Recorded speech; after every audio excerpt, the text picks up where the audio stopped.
27 anos de Receita Federal não é para pouca coisa, não é para poucas pessoas.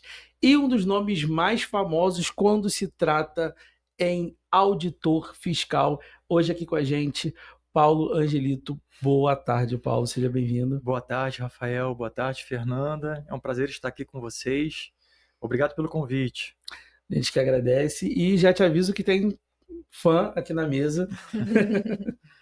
A gente que agradece realmente a sua presença aqui, né? A gente vai falar um pouquinho aí sobre a Receita Federal, sobre as atribuições. Vamos trazer um pouquinho também aí das curiosidades, né? O Angelito participa ali do programa Aeroporto Área Restrita, então pode contar pra gente aqui algum caso, alguma curiosidade. E a gente vai falar aí também bastante sobre as atribuições desse auditor, né? Que eu acredito que talvez você que vai fazer o concurso da Receita, que está interessado em ser um servidor público, nem tenha esse conhecimento, mas o auditor tem ali muitas atribuições, pode exercer muitas funções. E a ideia é a gente fazer esse bate-papo aqui para trazer para vocês essas informações.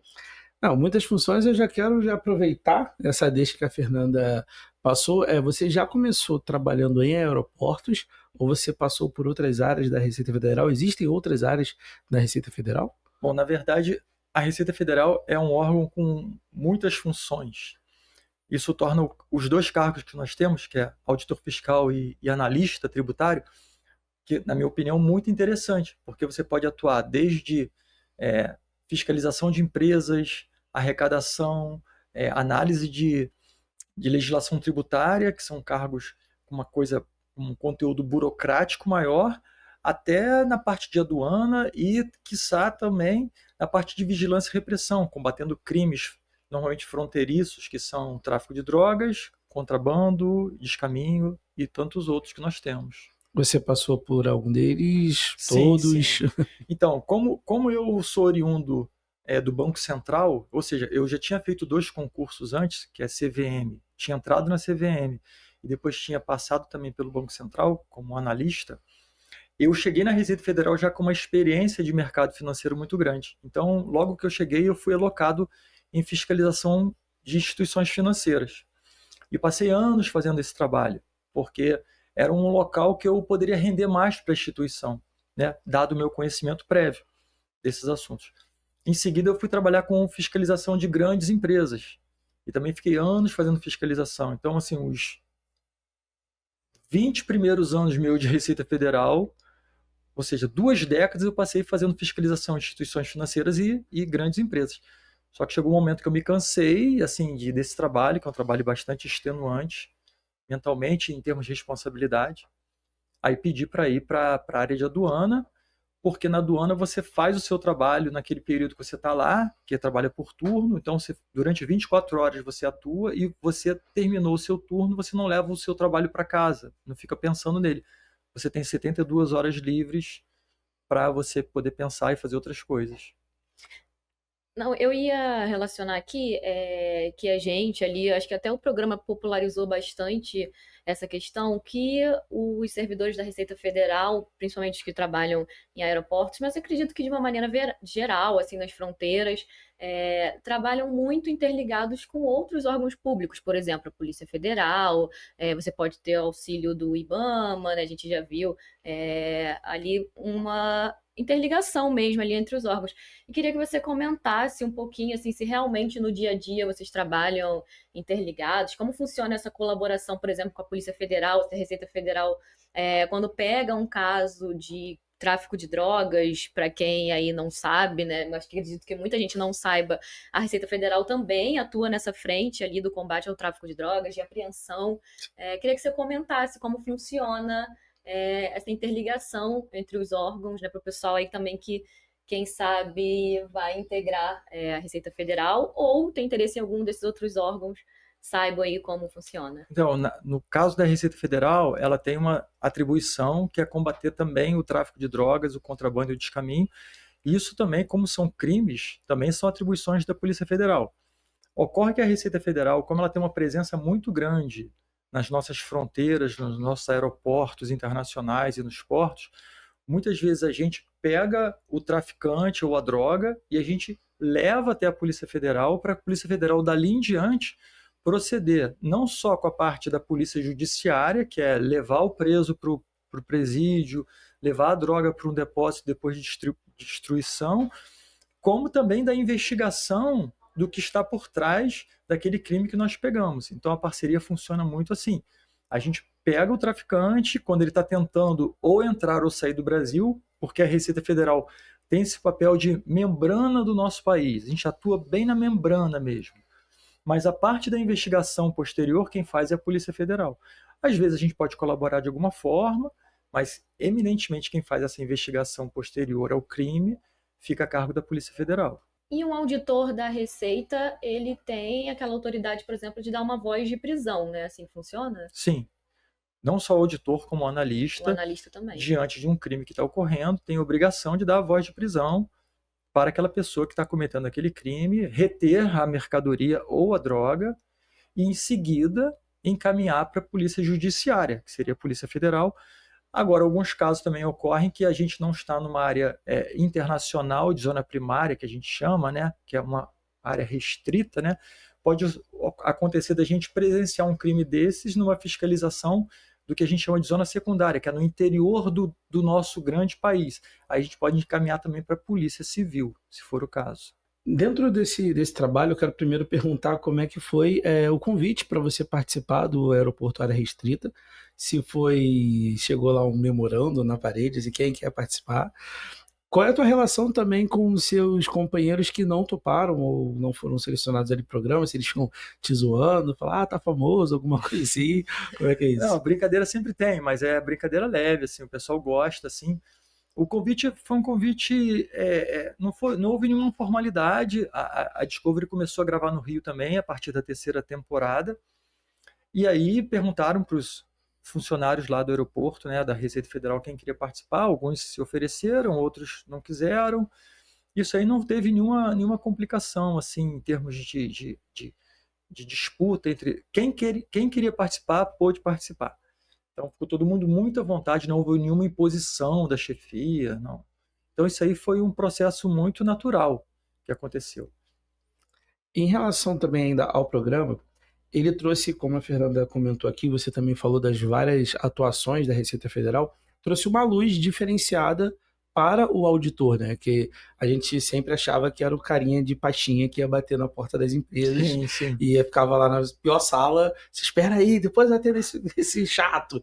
Todo mundo via o auditor e o analista, né, como servidores que trabalhavam eminentemente em fiscalização de empresa, fiscalização de pessoas, querendo fazer cruzamento de recibo médico, ou então também na área de aduana, né? Mas vendo mais essa parte da tributação dos impostos externos, né? Os tributos externos, que seriam imposto de importação e tudo mais. Só que esse programa deu uma visibilidade das atribuições da Receita Federal em relação ao tráfico de drogas, principalmente, e ao contrabando também. Então isso aí foi... A sociedade viu que a Receita não é só um órgão arrecadador, é um órgão também que faz uma fiscalização em prol da sociedade. Quando eu digo em prol, porque droga não preciso comentar, que é óbvio. Quando você impede o tráfico de drogas, você está trabalhando para a sociedade. Agora, também a parte de imposto de importação, quando você pega alguém fazendo um contrabando, quando você pega alguém fazendo um descaminho, você está protegendo a nossa indústria nacional de uma concorrência desleal, porque aquela pessoa que está trazendo uma mercadoria importada sem pagar o devido tributo está concorrendo com aquele empresário que está importando a mesma mercadoria, pagando tudo certinho, dando emprego para os seus funcionários, e que, se a gente permitir que aquela pessoa traga aquele bem sem o devido tributo, ele vai conseguir vender muito mais barato, vai quebrar o empresário que está pagando imposto e vai causar uma demissão dos funcionários que trabalhavam para ele. Então, esse papel da Receita é um papel bastante voltado diretamente para a sociedade. A gente está doidinho para entrar em alguns casos famosos e não famosos que você, se puder, contar para a gente, mas, né, como a gente está falando aqui dessa pauta de visibilidade para serviço, isso tem inspirado algumas pessoas que têm chegado a você falando, poxa, quero ser auditor fiscal porque eu vi o seu trabalho, e com o que te inspirou a virar um auditor fiscal? Bom, vamos por partes, digamos assim. Eu trabalhava no mercado financeiro.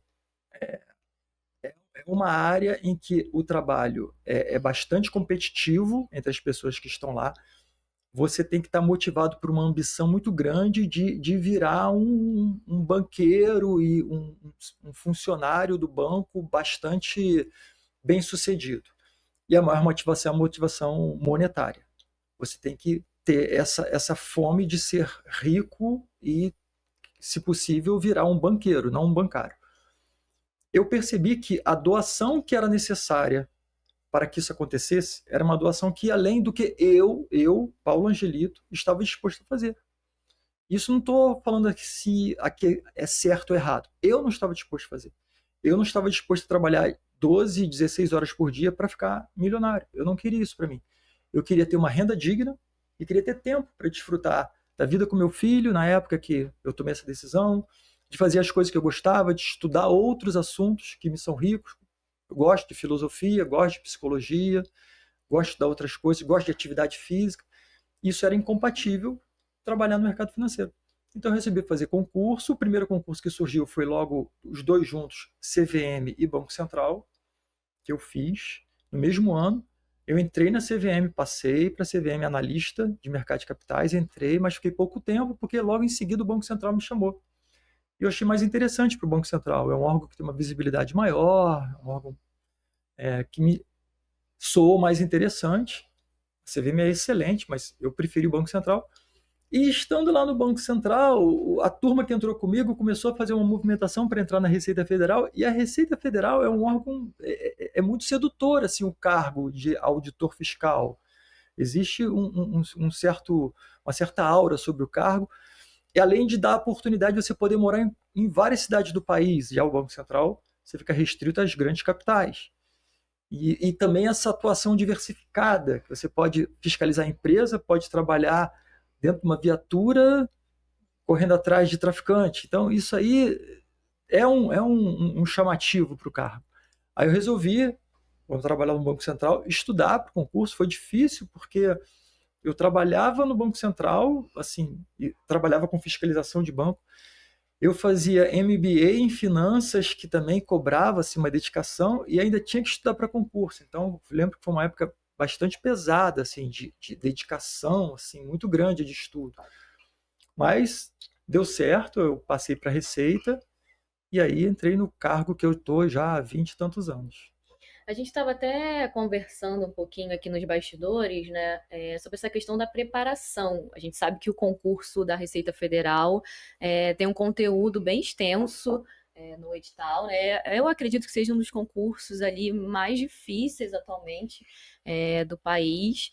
Queria que você falasse um pouquinho também como que foi para você lidar com essa preparação, né? Você já falou que estava ali trabalhando, como que você se dividiu e como que foi a sensação de saber que você tinha passado na Receita Federal para inspirar essa galera que está estudando? Essa é uma pergunta interessante, assim, que dá margem aí para abordar várias coisas, na verdade, porque eu vejo assim, a gente tem por hábito olhar o ser humano, ou o concurseiro especificamente, com uma visão mecanicista. Assim. A gente tem esse raciocínio, isso é influenciado pelo nosso sistema. A gente vê como se a pessoa fosse um processador que você desse como input conteúdo programático, estuda, e fosse sair um resultado, aprovação.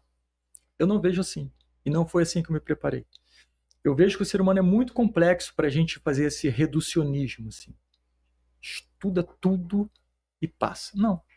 O que eu fiz? Assim, primeiro, eu procurei manter hábitos saudáveis, hábitos físicos e mentais, assim, uma tranquilidade, atividade física, outras atividades que eu sempre me foram muito valiosas, sabe? Eu gosto de meditação, gosto de yoga, gosto de ao ar livre, ficar ao ar livre.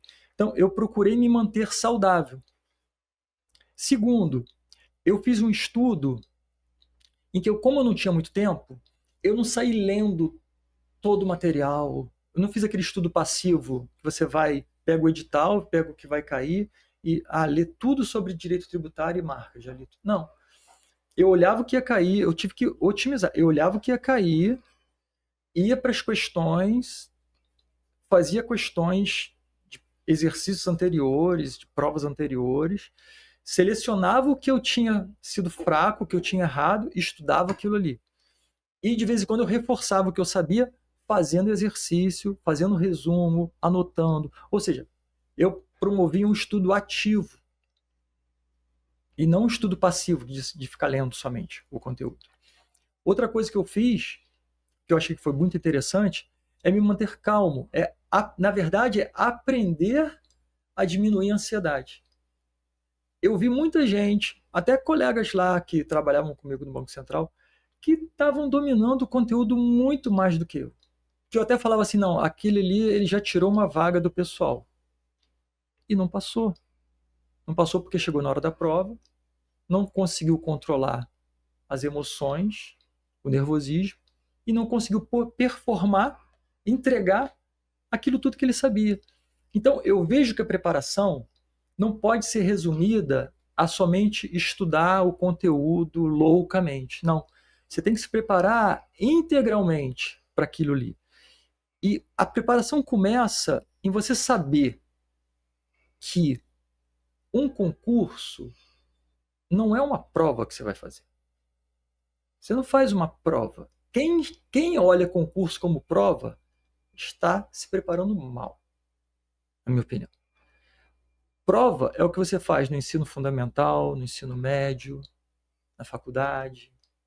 O concurso é uma competição. Ponto. O que é um concurso público? É uma competição. Mas que tipo de competição? Competição de quem performa melhor em uma prova. A prova é o meio usado para aferir os vencedores, os aprovados. A prova é o digamos, num esporte, a prova é você dar o salto bem dado. Entendeu a diferença? Então, se você pega e estuda para um concurso público como você estudou a vida inteira, tentando dominar a matéria, a chance de você falhar é muito grande. Você tem que ser competitivo. O que é ser competitivo? É você ter consciência que o seu volume de estudo não é pelo conteúdo programático. O seu conteúdo de estudo, a sua preparação integral, como eu disse, tem que ser visando ser melhor do que os seus concorrentes. Competição é isso. Você pode, num concurso, acertar 60% da prova, porque a prova estava extremamente difícil. Contanto que 99% acerte menos que você passou. Então, a pessoa que entra, que se dispõe a fazer um concurso público, tem que ter isso em mente. Quanto eu vou estudar? Olha para o lado. Veja com quem você está concorrendo. Tenha isso em mente e estude com segurança. Não fique ansioso. Então, é uma série de características que eu gostaria muito que nós tivéssemos aqui 2 horas para eu entrar em tantos detalhes que seria uma preparação correta para o concurso, que vai desde, talvez, práticas meditativas até como estudar o conteúdo programático, ou seja, um leque enorme de dicas que eu poderia dar, mas que infelizmente a gente não tem tempo. Mas o que eu quero deixar registrado é, não basta você estudar muito, tem que se preparar de diversas formas. Apesar do Paulo ter falado ali a questão do tempo, a gente ainda tem muito assunto para conversar aqui, mas você tocou num que eu queria abordar. Você tá me devendo a resposta ainda das pessoas que estão chegando para você, quanto você tá inspirando, mas fica... Faltou. Quer que eu complemente? Vai. Então, depois eu vou puxar outro assunto aqui. As pessoas estão... Para minha felicidade, as pessoas estão chegando de forma muito positiva à minha aparição lá, à minha participação no Área Restrita, no programa. E tem 2 coisas, eu vou resumir assim, eu sei que a gente tem tempo, mas às vezes a gente tem que ser sucinto, às vezes se deixar, isso aqui vira papo de bar e eu fico falando aqui até anoitecer. Então, tem 2 coisas que eu acho muito positivas. Primeiro, as pessoas falam da forma como eu abordo e trato as pessoas. Isso me é um retorno muito valioso, porque isso mostra para mim que, embora ali eu esteja imbuído de uma autoridade do cargo, da posição, eu consigo manter os meus princípios, a minha visão moral da situação. E o meu princípio, a minha visão moral é, eu estou diante de um ser humano, eu estou diante de um cidadão, em que ele está no pior dia da vida dele. Ele vai ser preso. Às vezes já foi preso. E mesmo assim, eu vejo ele como responsabilidade minha. Se eu prendo alguém, ele está sob minha custódia. A responsabilidade física, psíquica daquela pessoa, a integridade física e psíquica daquela pessoa é minha responsabilidade. Porque eu sou Paulo Angílio? Não. Porque eu estou representando o Estado brasileiro. Como representante do Estado brasileiro, naquele momento só eu sou autoridade, a responsabilidade é minha. E a minha responsabilidade é agir com urbanidade, com respeito, sem privar a pessoa da dignidade que ela merece ter, mesmo que ela esteja cometendo crime. E as pessoas me dão um retorno assim, cara, que bacana ver que você pode agir aplicando a lei para pessoas que estão cometendo crime, mantendo a dignidade daquela pessoa. Isso me é muito valioso, esse retorno. E já fazendo uma ponte para o segundo feedback que eu recebo, que é muito positivo, a pessoa fala assim, cara, eu não sabia que podia ser, algumas pessoas confundem a nossa vida, eu não sabia que podia ser polícia assim, então eu vou fazer concurso. Eu achava que eu tinha que ser... Não, cara, você pode fazer o seu trabalho sendo um sujeito humano, olhando a pessoa nos olhos e falar assim, cara, sabe, eu te prendi, eu peguei sua droga, você não vai para Paris, você vai ficar algum tempo sem ver seu filho, seus pais, mas eu vou te tratar com dignidade. E um outro retorno que eu recebo, que não é de pessoas que me seguem na rede social, mas que eu recebi semana passada. Semana passada eu fui fazer o depoimento de uma menina que eu havia prendido. Eu prendi ela no dia 10 de setembro. Marcaram a audiência dela para 27 de novembro do ano passado. Só que como eu trabalho na vigilância e repressão, eu estava em uma missão na fronteira. Aí eu escrevi lá pro juízo lá, falei que eu não poderia ir. Remarcaram para agora 5 de fevereiro. Ou seja, a menina ficou mais 2 meses presa. E eu fiquei condoído com isso. Assim. Se eu soubesse, eu acho que eu teria pedido para não ir na missão, porque tem pessoas tão boas ou melhores do que eu que poderiam ter ido no meu lugar, eu teria ido lá depor, para ver se essa menina conseguia lá a liberdade dela, que era réa primária, enfim. Mas eu encontrei com ela no corredor ali da Justiça Federal, ali na Avenida Venezuela, ali no centro do Rio. Ela estava com a mãe, ela falou assim para a mãe, esse aí foi o moço que me prendeu. Eu vou agradecer a ele. Aí ela chegou, eu ouvi ela falar isso. Ela falou assim para mim, muito obrigado pela forma como você me tratou. Aquilo foi muito importante para mim.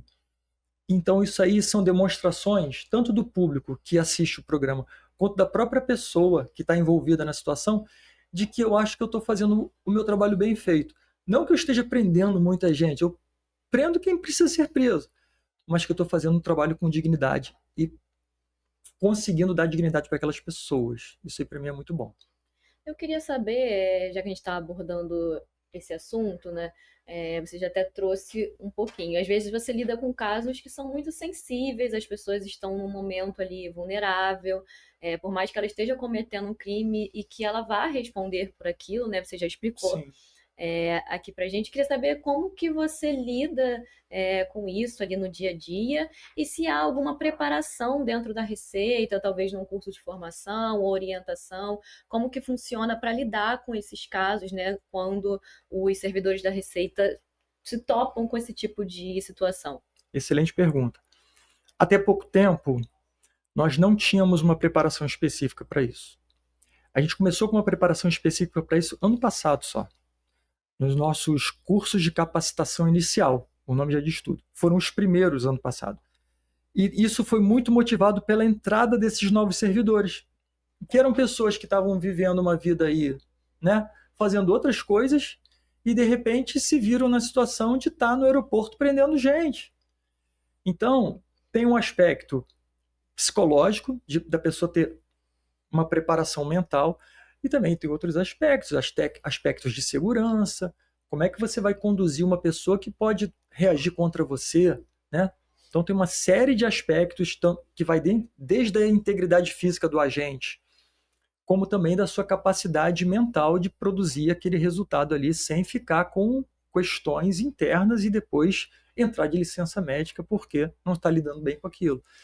Mas a Receita vem e estamos continuando esse ano. Eu sou, inclusive, instrutor de algumas disciplinas que nós temos, técnica de entrevista, sou instrutor de defesa pessoal. Então, nós estamos preparando os nossos agentes para essas situações, justamente porque paramos de ter aquela visão mecanicista de que toma aqui o cargo, sua carteira funcional, toma aqui agora uma arma, toma uma camisa escrito Receita Federal e agora vai. Não. A gente tem que preparar as pessoas para que justamente a gente tenha um trabalho de qualidade e que a população seja atendida e aí se admire de falar assim, cara, olha só os servidores do Brasil. Porque as pessoas comparam, porque tem esse programa lá fora. Tem esse programa lá fora e eles veem como o pessoal lá fora é despreparado, como esculacha a pessoa sem nem saber se a pessoa está cometendo um crime. A pessoa já é esculachada. Que é isso, gente? Não se faz, cara. Você tocou, deu brecha, a gente vai entrar no assunto. Pode ir. A gente vê no seu Instagram que você gosta muito de viajar. Sim. E aí você já passou por alguma situação parecida ou você tem todo o cuidado para não posso dar mole porque... Então, eu há pouco tempo eu publiquei um corte de um podcast que eu fui. Eu contei essa história e muita gente veio me criticar falando assim, cara, você deu uma carteirada. Não, vou pegar essa oportunidade. O que aconteceu primeiro, para situar as pessoas que estão nos ouvindo e que não viram esse corte, tá? Eu estava indo fazer o caminho de Santiago de Compostela, que é um caminho já centenário. Muito bem. O caminho de Santiago, você começa em alguma cidade que você elegeu para começar. No meu caso, eu ia começar em Roncesvalles, é um caminho bastante tradicional, que é na fronteira lá da França com a Espanha.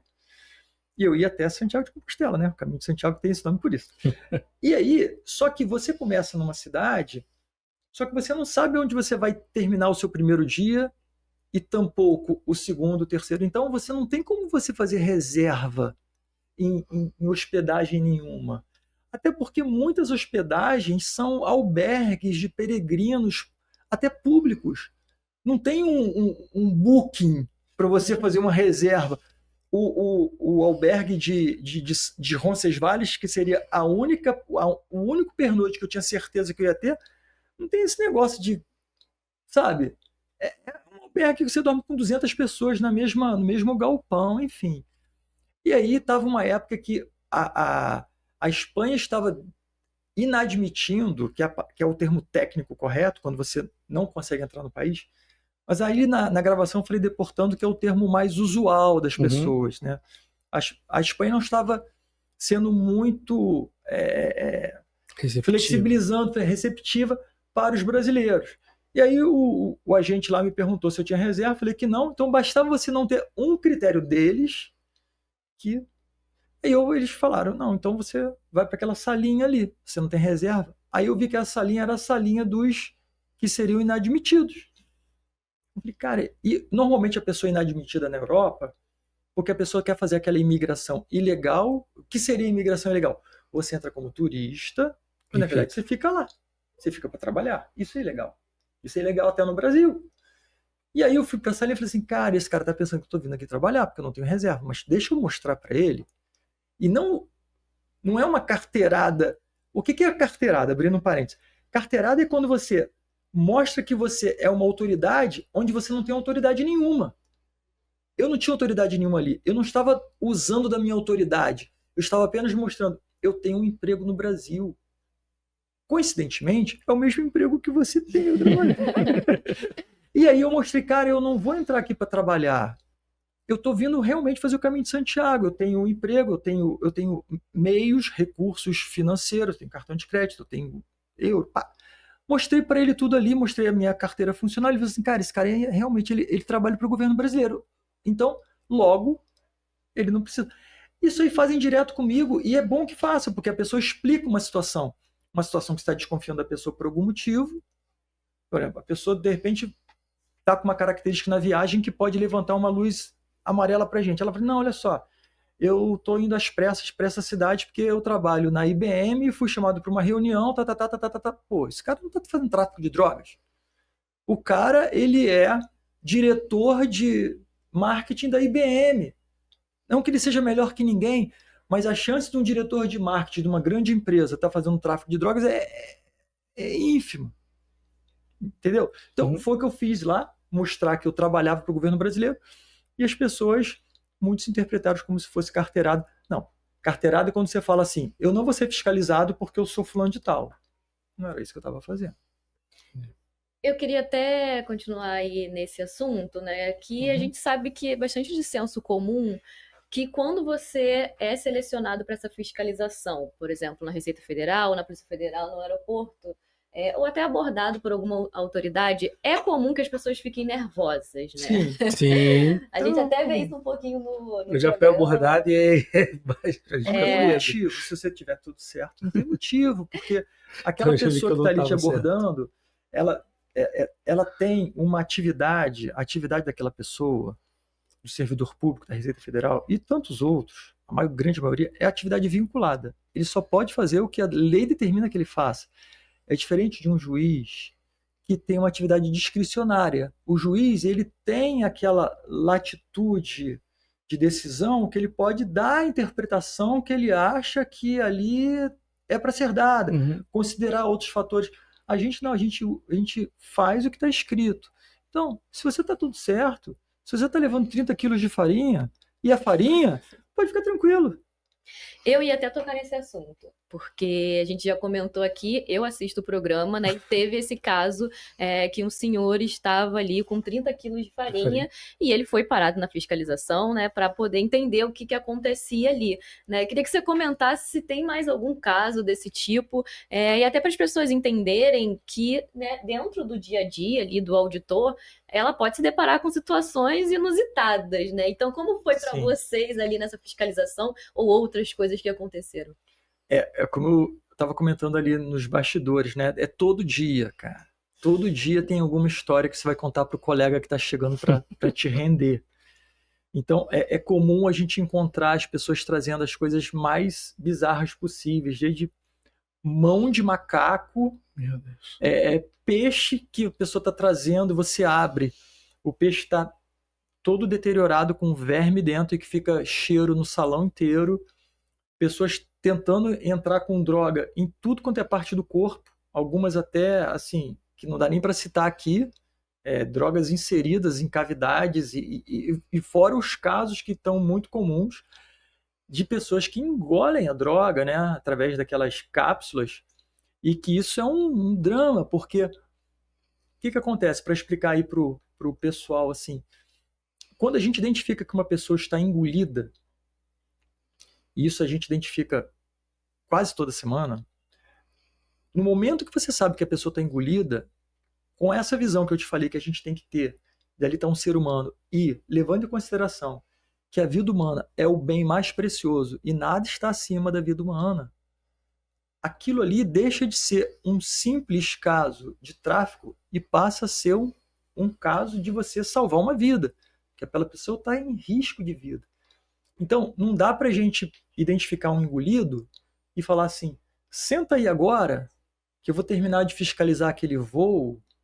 Quando eu terminar de fiscalizar o voo, eu pego você, levo para a Polícia Federal, e aí a Polícia Federal leva você para o hospital. Não. Está engolido, aquilo ali é risco de vida. Ah, mas a pessoa que resolveu engolir. Não importa que foi a pessoa que engoliu por sua própria vontade, que ela está tentando. Aquilo ali é risco de vida, então, ó, acabou a operação, está engolido, acabou a operação, recolhe todo mundo, guarda os cães, bora para a Polícia Federal, a gente corre para a Polícia Federal, a pessoa fala assim, ó, está engolido. A Polícia Federal também, fazendo a parte dela digna, pega aquela pessoa, corre para o hospital, pronto, entrou com ela no hospital, a minha responsabilidade e a responsabilidade da Polícia Federal, pronto, fizemos a coisa mais rápida possível e tentando preservar a vida humana. Ah, mas ele está errado. Não importa, gente. Vamos parar de olhar o criminoso como uma pessoa menor. Aquilo ali, ele está cometendo um crime, ele vai pagar na medida que a lei determina. Eu não posso ter uma atitude em que eu coloque em risco a vida dele, gente. Então, eu corro com a polícia corre com ele para o hospital, entrega na mão do médico, tá aí, dá o seu jeito. E o médico vai dar o jeito dele. Então, isso aí é toda semana que a gente tem. E tem algum outro caso, assim, marcante para você, ou de inusitado, ou... Ah, deixa eu até mudar. Você lembra de algum caso assim, no primeiro dia, os primeiros dias, que você, caramba, eu tô aqui, é um mundo diferente, daquilo que você já fazia antigamente na Receita Federal? Lidar com o público é uma coisa muito difícil, né? Então, a gente tem muito caso que tem a ver com isso que a gente estava falando antes de carteirada. As pessoas acham, isso aí é sempre marcante, que a gente sempre conta para os colegas. As pessoas acham que por elas serem alguma coisa, elas podem impor aquela autoridade dela conosco lá. Então, eu lembro que assim que foi logo no primeiro ou no segundo plantão que eu estava dando, assim, ou seja, eu era quase um estagiário lá, né? Porque eu passei 20 anos fiscalizando empresa, né? E aí eu estava com uma colega lá, aí chegou uma senhora que ela era desembargadora. Aí ela chegou no voo de manhã, aí a colega, ela estava trazendo muita coisa, aí a colega levou ela para a bancada, que a gente chama, né? Aí estava lá, começou a abrir, tinha um monte de produto importado, ou seja, certamente ia dar um DARF, né? Ela ia ter que pagar imposto. Ela virou e falou assim: minha filha, você não vai poder me fiscalizar, não. Eu sou desembargadora e eu vou entrar no plantão fiscal agora. Aí ela falou um horário, assim, que eu não lembro, sei lá, 10 da manhã. Então, ó, infelizmente, aí a colega, peraí, aí foi lá me chamar. Aí eu tinha começado lá, recente, eu falei assim, pois não, senhora, o que está acontecendo? Ela falou a mesma coisa para mim, eu falei assim, senhora, a sua viagem ainda está acontecendo, isso aqui faz parte da sua viagem. O procedimento aduaneiro, em qualquer lugar do mundo, faz parte da viagem. Então, assim, a senhora me desculpe, eu, assim, me compadeço do seu problema aí de ter que entrar num plantão, eu sei que é a importância do seu trabalho, né?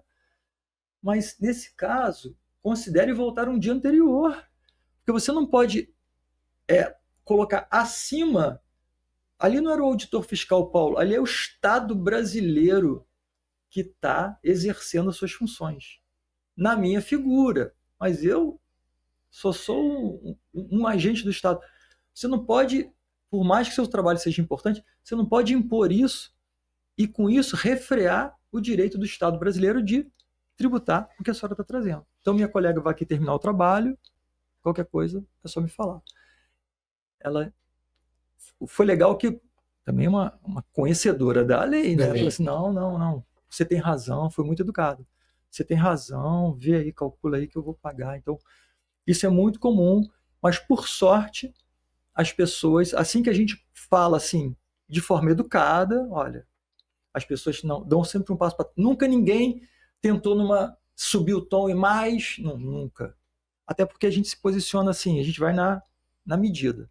Nem passa e nem deixa a pessoa ficar por cima. Então, sempre foram muito respeitosos assim quando a gente se coloca de forma educada. Eu queria trazer até uma questão aqui, que eu acredito que seja bem relacionada.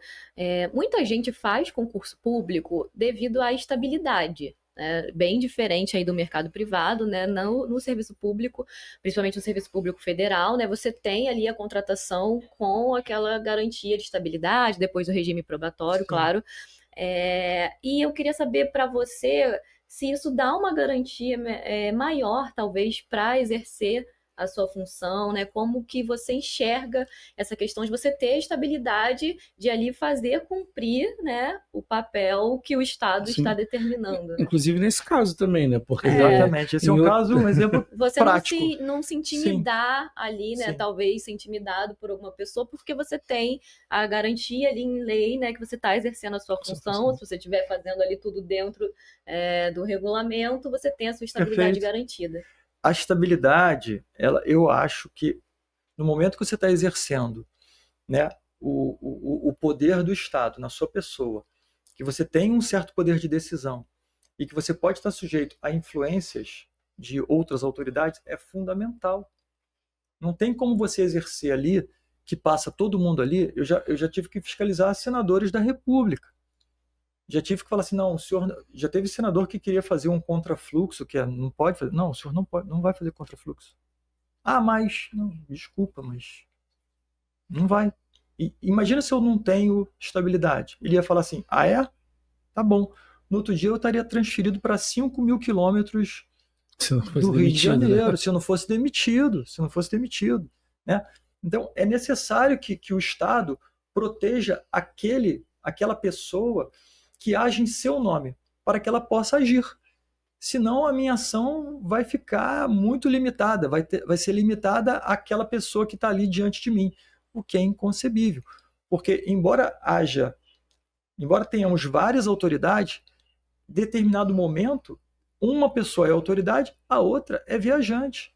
Eu mesmo, assim, às vezes eu vou lá para Foz do Iguaçu. Aí eu lembro de um caso interessante que aconteceu comigo, né? Aí eu estava trabalhando na Ponte Internacional da Amizade. Lá a gente faz um turno de 6 horas, porque é muito cansativo o trabalho. E eu estava no turno que eu pegava 1 da tarde até as 7 da noite. Aí o que eu fazia? Eu pegava, como não tinha muita coisa para fazer ali de manhã, eu pegava, ia até a Cidade do Leste, que é a cidade já no Paraguai, passear, porque aquilo ali é um local diferente, passeava, comprava umas besteiras assim. E aí quando eu voltava a pé pela ponte, aí eu chegava no meu local de trabalho. Então eu ia para o Paraguai 10 da manhã, eu rodava um pouquinho, chegava para trabalhar. Aí eu estava voltando a pé, que nem todos os viajantes. Uhum. Aí uma colega lá falou assim, para aí, abre sua mochila. Eu tava com a mochila. Aí eu fui, tirei aquela minha camisa azul, já conhecida, botei assim dobradinha, ela não percebeu. Botei assim a camisa. O que você tá levando aí? Eu comecei a abrir a mochila. Tá. Aí eu tô levando, comprei alfajor, comprei isso, comprado besteira, chocolate. Ela falou assim, você tá levando alguma arma, droga? Eu falei assim, não, mas eu tô levando só um canivete aqui que eu uso no meu trabalho. Canivete? Eu falei, mas você trabalha com o quê? Aí eu falei assim, eu trabalho aí onde a senhora está trabalhando, eu vou te render. Ela não me conhecia, eu vou te render, eu sou da Receita Federal, eu estou chegando para trabalhar, daqui a 15 minutos, era assim, tipo 15 para 1. Daqui a 15 minutos eu estou no seu lugar. Aí ela, por que você não falou que você era colega? Eu falei assim, porque isso não faz diferença. Eu não vou chegar aqui, aí seria carteirada. Abre sua mochila, eu sou colega. Nunca faria isso. Aí, porque ele não era colega dela. Naquela situação específica, eu era um viajante retornando do exterior, a rigor. Eu era um viajante retornando do exterior e ela era a auditora que estava fazendo a fiscalização. Aí ela viu a camisa e falou assim, eu falei, não, termina o seu trabalho. Eu fui, até dei um alfajor para ela e cheguei para trabalhar. Então é isso, é assim que as pessoas têm que se portar. Isso é bacana, isso é digno, isso, sabe, é elegante, sabe? Eu vou chegar lá e falar assim, não. Pô, Uma das coisas aqui que você falou quando falou de preparação para concurso, e a gente nota na sua fala, no seu porte, que você tem a vibe zen que todo mundo fala. às vezes eu escorrego. E a gente sabe também que você é instrutor de yoga. Onde que o yoga entrou na sua vida e como isso te ajuda a exercer o trabalho? Porque muito do que você falou aqui é estressante, principalmente psicologicamente. Como você falou, de você encontrar e entender que é um ser humano ali e você, sabe, ter esse olhar. Onde o yoga entra para... Isso aí também é história antiga, né? História antiga. Você está indo lá na arqueologia do Paulo Angelito. Bom, isso aí vem o seguinte, lá na minha juventude eu estava tentando entender o nosso papel aqui nesse mundo. Eu nunca acreditei muito nessa coisa, como eu citei aqui, mecanicista, que você tem que fazer tudo que as pessoas mandam você fazer, você tem que trabalhar, casar, ter filho, comprar uma casa, aposentar, esperar o fim. Não. Eu acho que a gente tem outras coisas para fazer aqui e eu queria entender. Primeiro eu comecei a procurar o conhecimento, a sabedoria ocidental. Mas aí eu comecei a ficar curioso em saber como outras cabeças, outras culturas, melhor dizendo, enxergam o nosso papel aqui no mundo. E eu fui atrás da cultura oriental, indiana. E aí, assim, naturalmente você acaba indo, como eu gosto de atividade física, a prática do yoga é uma forma de você praticar aquilo ali de forma na ação, não só ficar lendo. Até porque o yoga, muita gente pensa que yoga tem a ver com um alongamento. Não, alongamento é um detalhe. E tem gente que fala que não pratica porque não tem alongamento. Mais um motivo. Mas porque a prática da yoga, essa prática que a gente conhece, essa prática, né, de academia, de estudo, física, porque tem várias yogas, né? Tem desde a yoga devocional até a yoga da prática física. Ela busca apenas que você tenha uma maior consciência de si. E ela faz isso através daqueles movimentos e posturas e respirações de forma a você se perceber melhor. É como se fosse uma viagem para dentro. É uma prática que te leva a um autoconhecimento. E isso, quando você se autoconhece melhor, você tem mais domínio das suas emoções. E dominar a emoção, pô, é tudo que a gente quer. Seja para um concurso, seja para lidar bem com uma situação estressante de uma pessoa que está ali se confrontando com uma carteirada ou alguém que está subindo o tom, e você se perceber e não apenas ser um agente em que você atua mecanicamente diante do que falaram para você, aquilo ali é muito rico. Então, essa prática me ajuda muito nessa aplicação na vida. Então, por isso que eu sou um admirador dessas práticas orientais, digamos assim. Não, eu achei muito legal, assim, essa talvez curiosidade, né? Como a gente vem abordando aqui durante todo esse programa, né? Que as pessoas têm muito estereótipo sobre servidor público, sobre algumas funções, que vai ser aquela pessoa burocrática, que vai só fazer um tipo de atividade, né? E eu acho que essa popularização de alguns servidores, até essa humanização mesmo das pessoas entenderem que é um outro ser humano ali. Eu acredito que isso inspira muito o nosso público aqui, que quer ser um servidor público, conhecer mais um pouquinho, assim como a gente está conhecendo mais um pouquinho de você. Existe uma perspectiva de um próximo concurso, então para a galera que está começando, já está na caminhada para se tornar um auditor fiscal, um analista da Receita, qual recado, qual mensagem que você deixa? Pode olhar para aquela câmera ali e manda um abraço. Bom, primeiro eu acho que tem uma perspectiva sim, porque o último concurso, todos que foram aprovados, todo mundo que estava no cadastro de reserva, de ambos os cargos, tanto auditor quanto de analista, todo mundo foi chamado. Então, acabou o cadastro de reserva. Eu acho que nos próximos 2 anos, talvez, a gente tenha aí um novo edital para a Receita. O que eu gostaria de dizer para vocês é que a hora de se preparar, de começar a preparação, é agora. Não tem que esperar edital, não tem que esperar aprovação. Começa a se preparar agora. E a preparação, a gente estava conversando aqui anteriormente, não basta você fazer um estudo do conteúdo. Não se veja como um grande computador que você vai botar um monte de conteúdo dentro e depois, com aquela quantidade de conteúdo que você estudou loucamente, você vai fazer a prova e vai passar. Se veja como um ser humano, com toda a sua complexidade. Você tem que ter uma preparação, conteúdo programático, sim, óbvio, é a base. Mas você também tem que ter uma boa saúde física, uma boa saúde mental, um equilíbrio, baixa ansiedade. Você tem que ter uma boa capacidade de respiração para você controlar suas emoções. É uma série de características e práticas que você tem que ter durante a preparação. Que pena que a gente não tem tempo para abordar todas elas, mas que é importante, que funcionou muito para mim e que eu tento até passar para o meu filho, que está nesse caminho também de estudar para concurso. Ou seja, a preparação para um concurso, ela tem que ter essa humanização, você tem que ser uma preparação integral. Conteúdo é importante, óbvio, mas você tem que estar física e mentalmente, psiquicamente preparado para o desafio que é passar no concurso público. Show.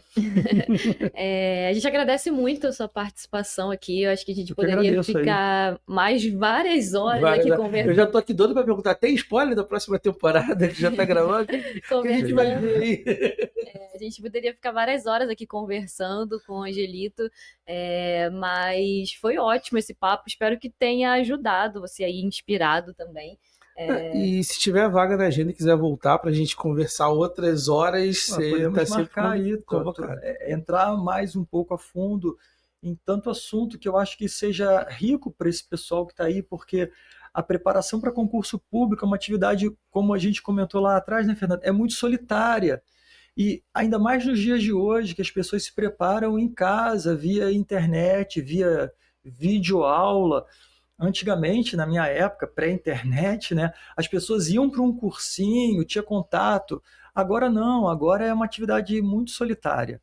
Então seria interessante, talvez, a gente abordar um pouco mais a fundo para essas pessoas sentirem-se assim, que estão dentro de um ambiente em que as pessoas olham por elas. Eu torço para todo mundo assim ser bem sucedido. É óbvio que não dá para passar todo mundo, mas que os mais bem preparados passem e reforcem as nossas fronteiras e os nossos cargos lá na Receita Federal. Vão ser muito bem-vindos, né, Angelito? Demais. Eu tive agora essa oportunidade de ser instrutor nesses cursos, né, iniciais de capacitação, e tinha muita gente nova de tudo quanto é lugar do Brasil, gente do interior do Amazonas que estava morando no Paraná, aí que veio me procurar. Eu vi tanta coisa legal. Teve um rapaz, agora esqueci o nome dele. Ele veio falar para mim, cara, a minha vida era estudar e ver os seus vídeos para me motivar. Eu falei, pô, que bacana, agora nós somos colegas. E tem um garoto que trabalha com a gente, garoto no bom sentido, tem um jovem que trabalha comigo, que até é uma história interessante, que a gente até comenta sempre.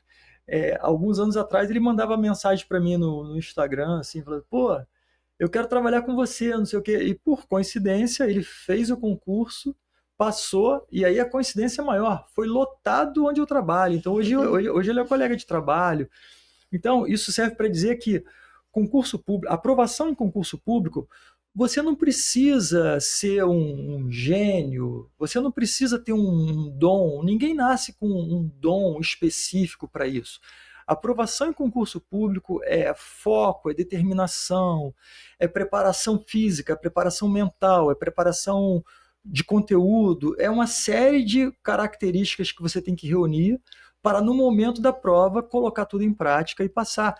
E qualquer cidadão comum que consiga desenvolver essas habilidades é possível de passar. Eu não tenho nenhuma habilidade especial, eu apenas fiz o que tinha que ser feito.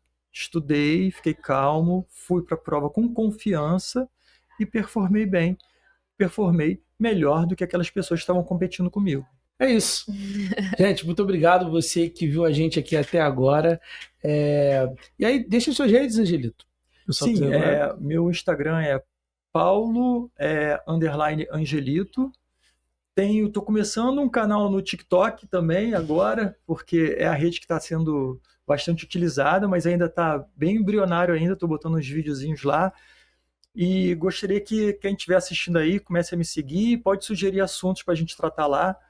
Futuramente eu vou preparar um seminário de como se prepara para concurso público e também desenvolver outros assuntos como filosofia de vida, e prometo que vou ser mais ativo nas redes sociais, que eu sei que eu estou devendo para o pessoal.